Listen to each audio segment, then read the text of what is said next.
Honda City. Anong model to? 1998, 97 model. 98 model. Naputol ang timing belt.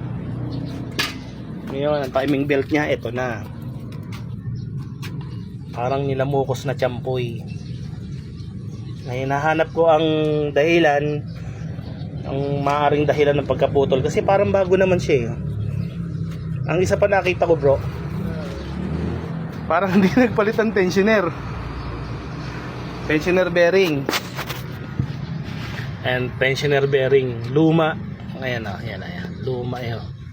Tapos, yung water pump niya ay may kalug na. Ito.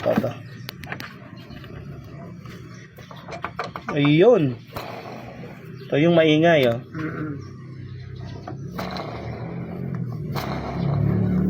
Maaaring tumalon dito dahil sa sobrang kalog na ng pulley ng water pump. Okay.